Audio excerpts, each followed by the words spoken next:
a lot of high-ranking Republicans must be secretly happy about the FBI raiding Donald Trump's home in Florida. If it turns out that Trump has actually stashed secret documents there without the proper channels and the proper permission, Trump could get convicted, and that would bar him from any future office.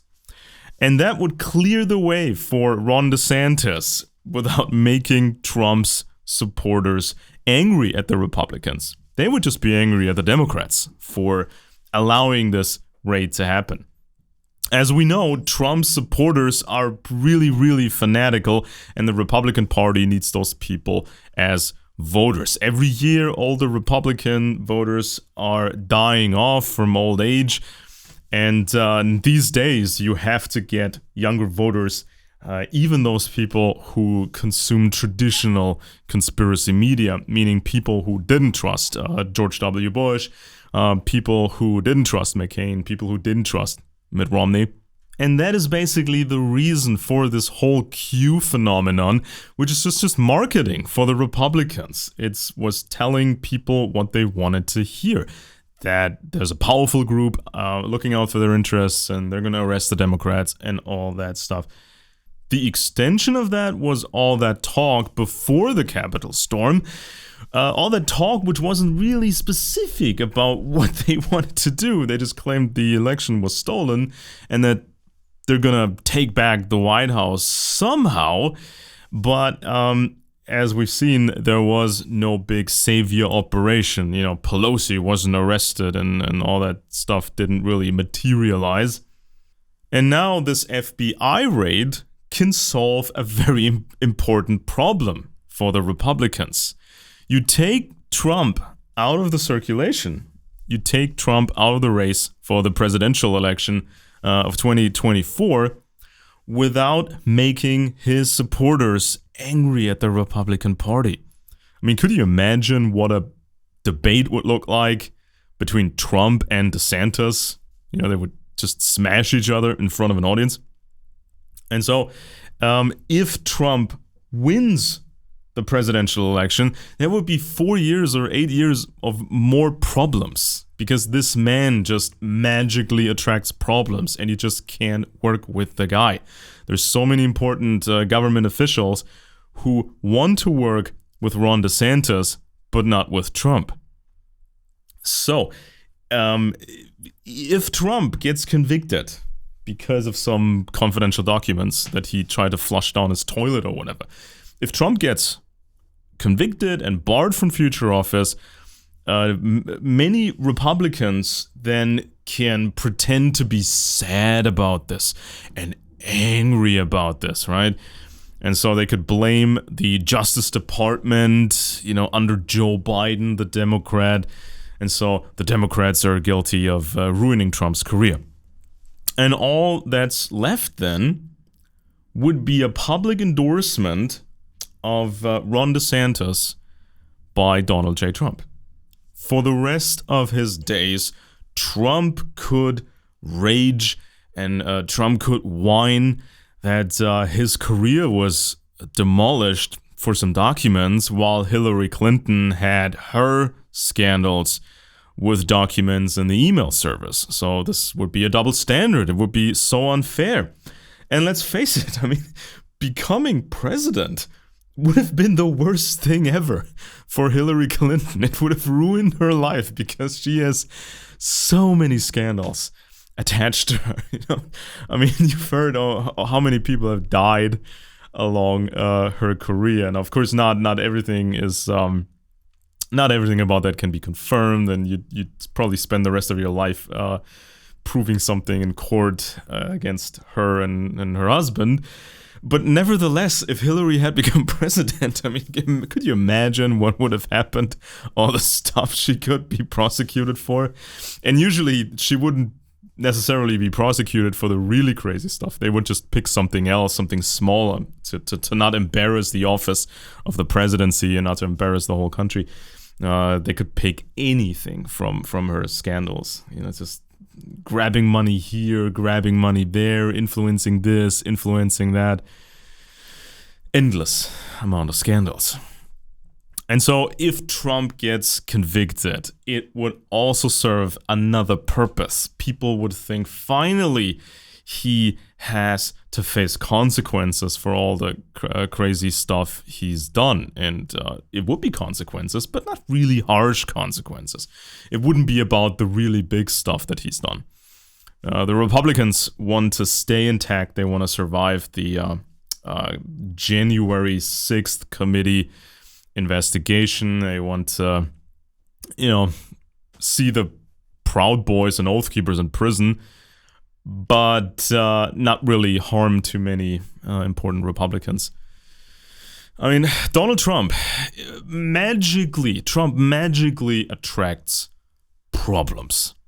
And when he reacts to these problems, or he reacts to somebody else's reactions, it gets worse. He creates new problems. Whether it's about his taxes or his actions in relation to the Capitol storm, or it's a phone call with the Ukrainian head of state, or his business ties to weird oligarchs from the Eastern Bloc, or the way he treats women. And many government officials, long careers, many people that worked with him were incredibly frustrated. You cannot work with the guy. And people who work with him, they also told these stories that he has problems focusing and he has problems reading stuff. So giving him a classified 50-page report about the Indo-Pacific region and expecting him to read that, that's like reading something to him in Aramaic through a cushion.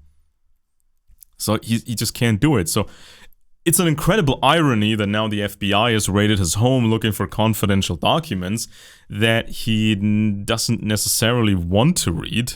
Still don't know what kind of documents these are. So they even cracked his safe, said Donald Trump.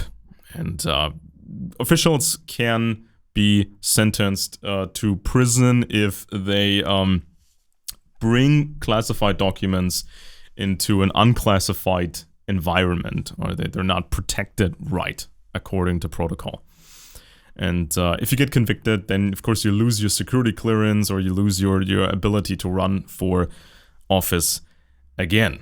And so we can reconstruct how this came about. The National Archives and Records Administration complained that Trump still had secret materials in his home in Florida.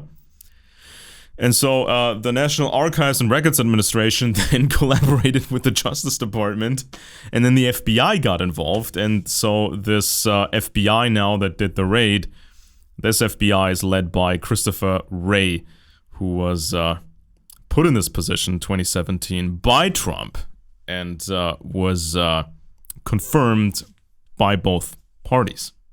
So this is not really a big victory for the left, even though it might be marketed as such, because it solves this very, very important problem the Republican Party has. Trump is still very, very popular among voters, and the GOP wants to get rid of Trump without being seen as, the entity that got rid of Trump. So by blaming it on the Justice Department and by hyping this thing up, it's more like a win, or it's neutral for the GOP, because they can use this rage of Trump supporters now and then direct that and use this to fuel the campaign of Ron DeSantis, the guy the Republican Party really wants in the White House.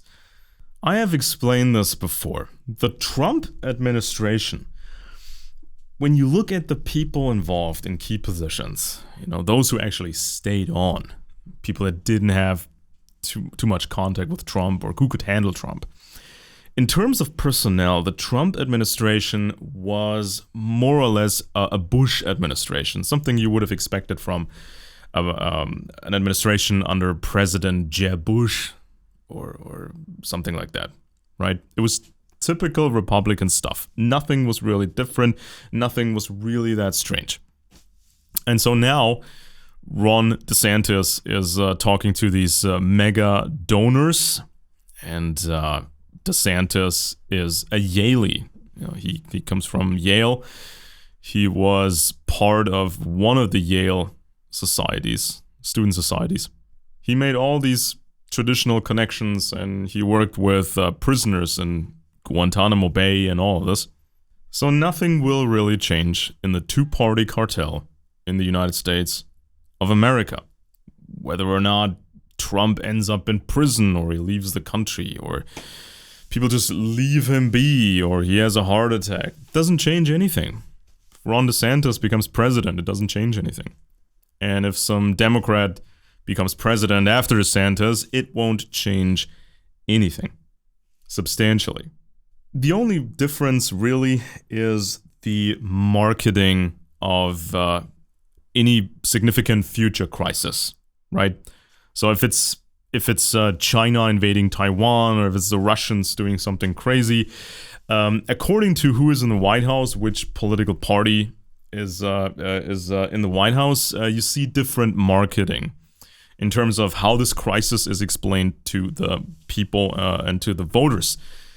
Because every crisis or any important issue gets politicized. There's supposed to be like this right-wing opinion on it and position on it, and there's supposed to be a left-wing position on it. Whether it's a medical issue, such as COVID, or it has to do with some foreign superpower. I mean, you're seeing a lot of high-ranking Republicans right now connected to the Pentagon, and they're fighting Russia. They're fighting Russia and Ukraine as hard as, and anywhere in the world as hard as they can. And then you see Republicans talking to the voters, and they're saying, well, why should we care about Ukraine? Let's just hand Ukraine over to the Russians. At least then Ukraine would be Christian conservative and not devolve into this wokeness that is trying to conquer the world. And so then voters believe that, and they think it's that simple.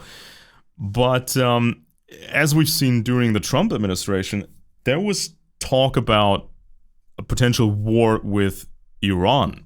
And even that would be sort of a proxy war, right? If the United States is supporting one side in the conflict and Russia is supporting Iran, right? Would be another type, or that kind of type of conflict. And we've heard many people actually supporting that idea of a war with Iran. So suddenly, if Republicans, voters, if they believe it kind of serves their purpose, it's sort of conservative, then they are for a war or a proxy war. But now if it's a Democrat in the White House, such as Joe Biden, whose career is handled by the DuPont clan, by the way, if a Democrat is in the White House and this Democrat is supporting Ukraine, a proxy war, then this is supposedly bad. So this is what you can expect from any future administrations.